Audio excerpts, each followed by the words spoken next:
sekalian, alangkah baiknya kita berdoa terlebih dahulu ya. Berdoa dalam hati mulai.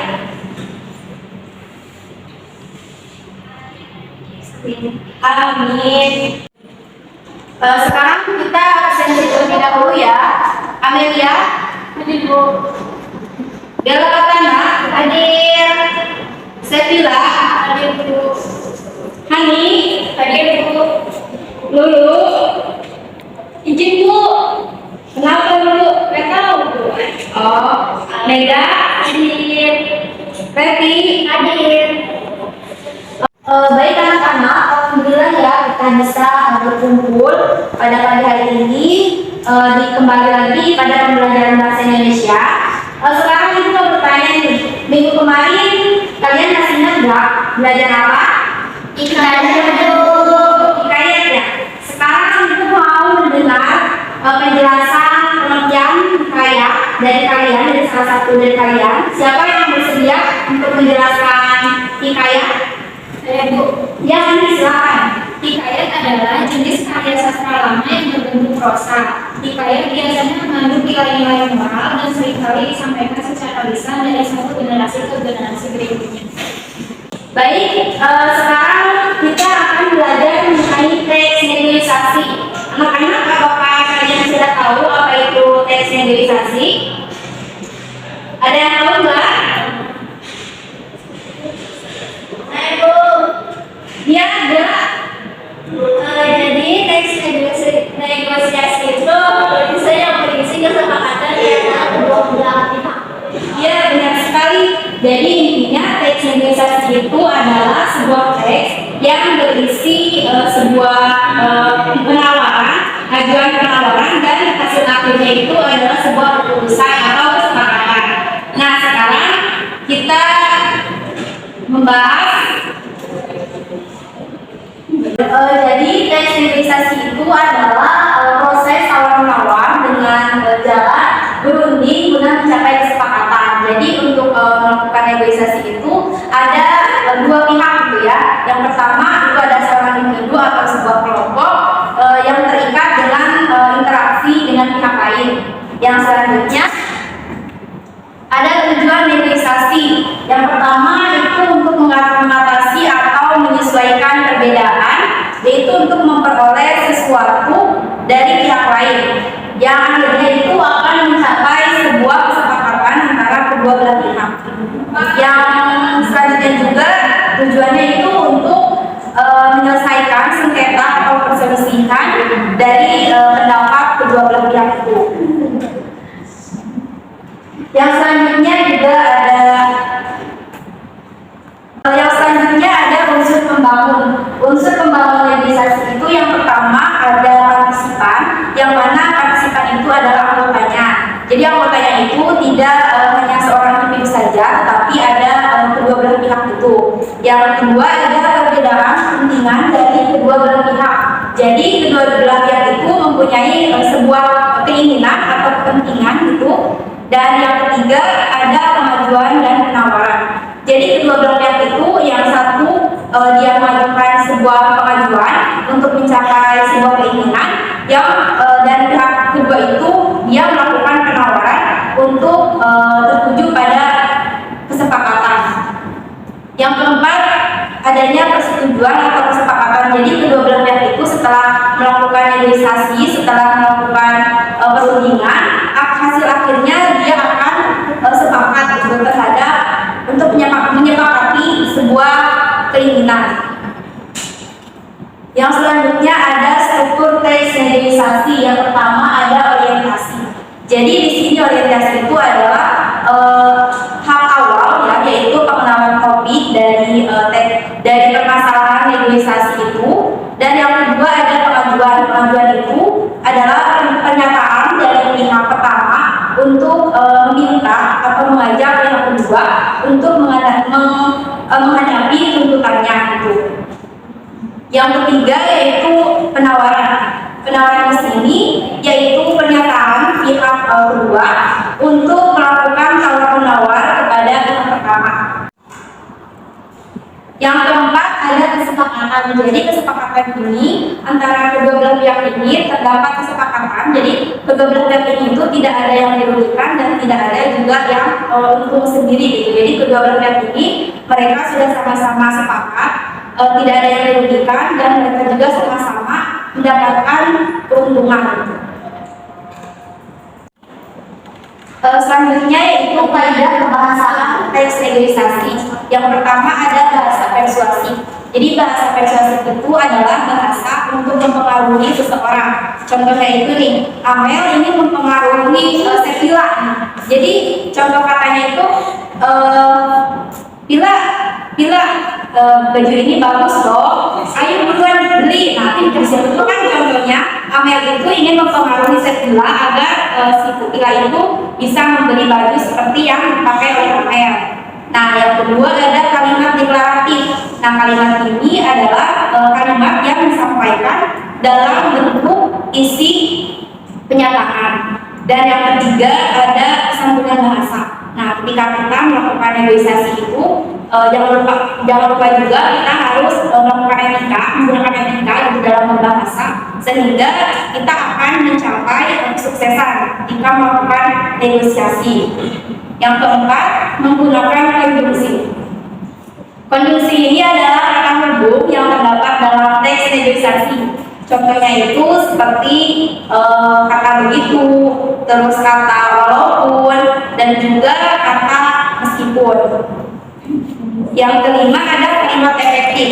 Nah, kalimat efektif ini adalah kalimat yang padat, yang singkat, yang jelas, yang di dalam kalimat itu terdapat subjek, predikat, objek, dan juga keterangan. Yang keenam ada berisi pasangan tuturan. Jadi ketika kita melakukan negosiasi itu ada pasangan tuturannya gitu. Jadi tidak hanya seorang saja tetapi ada lawan bicaranya. Nah, yang kedua ada bersifat memerintah dan memenuhi perintah. Jadi ada seseorang yang melakukan perintah dan juga ada juga seseorang yang memenuhi sebuah perintah. Dan yang ketiga menggunakan pronomina persona. Kata pronomina ini adalah kata ganti. Yang contohnya itu seperti kata saya, kata kami, atau kata anda. Yang kesembilan ada kalimat langsung. Jadi suatu kalimat itu menirukan ucapan ataupun yang diutarakan oleh orang lain. Dan yang terakhir ada kalimat kontras. Kalimat kontras itu menggunakan suatu kalimat perbandingan dalamnya, misalkan menggunakan kata keterangan lebih kurang seperti imbuhan dan lain-lain. Dan selanjutnya ada pasangan tuturan dalam teks negosiasi. Jadi pasangan tuturan ini ada tindakan yang saling memberikan pesan dan juga ada seseorang yang merespon antara partisipan dalam kegiatan negosiasi. Selanjutnya ada contoh pasangan tuturan. Yang pertama ada mengucapkan salam lalu membalas salam, contohnya seperti Assalamualaikum dan menjawab dengan waalaikumsalam. Yang kedua ada bertanya dan menjawab atau tidak menjawab. Dan yang ketiga ada meminta tolong atau memenuhi atau menolak permintaan. Dan keempat ada meminta atau memenuhi atau menolak permintaan. Yang kelima ada menawarkan atau menerima atau menolak tawaran. Dan yang terakhir ada mengusulkan atau menerima atau menolak usulan. Baik anak-anak, sampai di sini apakah ada yang bertanya terkait materi yang sudah dipaparkan sampai ini?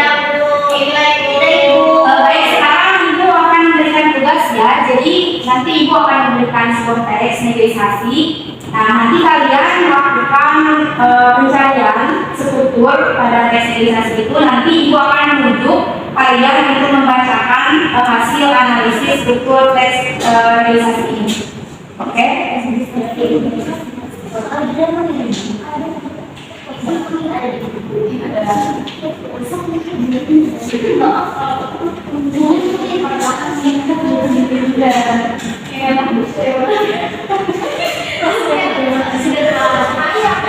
Anak-anak,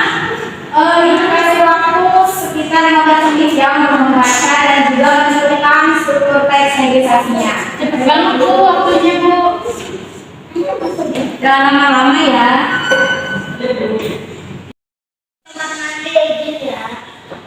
Anak-anak, apakah sudah selesai? Sudah. Sekarang itu akan menunjuk ya yang membacakan orientasi. Coba Bella bacain. Struktur yang bagian orientasi.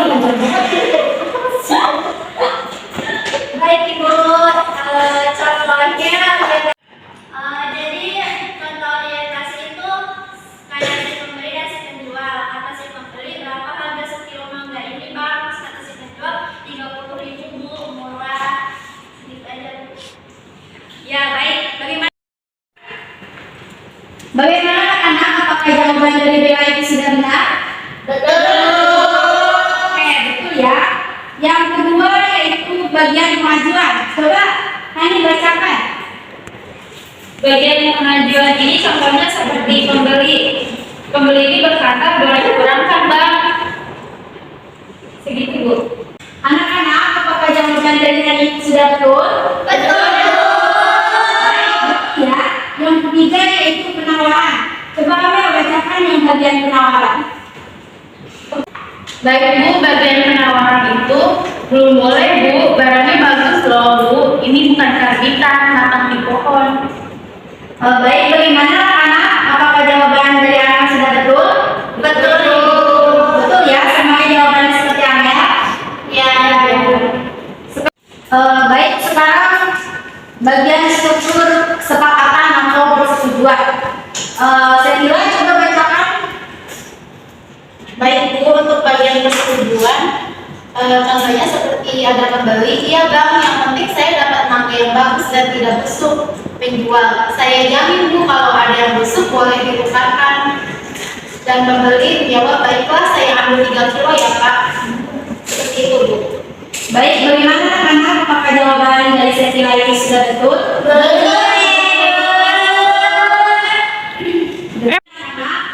Tadi juga sudah menyampaikan materi tentang negosiasi dan juga strukturnya juga. Nah, sekarang kita menyimpulkan gitu ya teks negosiasi itu. Yang pertama, negosiasi itu apa?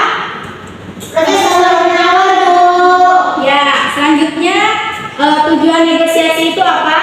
Mengatasi atau menyelesaikan perbedaan. Ya. Selanjutnya yang terdapat unsur pembangun teks negosiasi itu ada apa aja? Ada partisipan, ada perbedaan, ada nominal, ada keberpihakan, Ada pengajuan dan penawaran, ada dasar persetujuan dan kesepakatan. Ya. Selanjutnya struktur teks negosiasi ada apa aja? ada